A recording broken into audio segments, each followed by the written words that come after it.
Oops! Andito na naman si Uncle Tax. Ngayon, magluluto tayo ng ginisang munggo. Ipinirito ko na pala rito yung panahog, yung tokwa.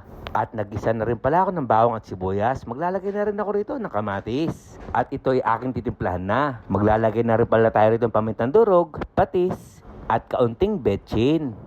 Konti lang dapat para hindi nakakahilo. At ngayon, imemekos-mekos ko na. At nang okay na, magpipirito naman akong panahog pa. Ito nga yung baboy para sa ganun maraming sahog. Dahil wala nga palang dahon ng ampalaya, bunga na lang ang nilalagay ko. At nang malambot na yung munggo, ilalagay ko na yung sinangkutsa natin bawang sibuyas at saka kamatis. Bago nga pa ng lahat, malugod ang bumabati ng isang magandang araw sa aking barangay, Barangay Kabu, Cabanatuan City, lungsod pa rin ng Nueva Ecija. Ngayon, balik na tayo sa aking niluluto. Ipinalit ko nga pala sa malaking kaserola sapagkat hindi nga pala kasya sa una nating niluluto. At habang pinapalambutan ko pa ngayong munggo, ako ay naghihiwa na ng ampalaya. Ito yung magsisilbing pait niya para sa ganun balanse ang lasa. At nang okay na yung munggo, ilalagay ko na itong mga panahog. Ito yung tokwa at saka ang baboy. Kaya masasabi ko, itong luto ko na ito ay mapaparami na naman yung kain ko. At ngayon ito ay aking imimegos-megos na ulit. Dahil ang susunod ko ilalagay itong ampalaya. At shout nga pala sa aking magandang pinsan, si Ate Jonary Manuel Miguel.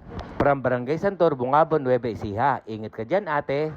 At ngayon, itong munggo ay aking titimplan ulit. Maglalagay na rin pala ako rito ng asin at saka patis. Para sumarap yung kain natin, maglalagay na rin ako rito ng sili.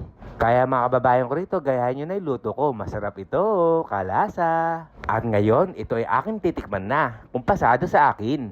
Wow, wow, wow! Kasarap! Kaya nga sabi ko sa misis ko, luto na. At magkain na ako siya sa kutsyon hainan.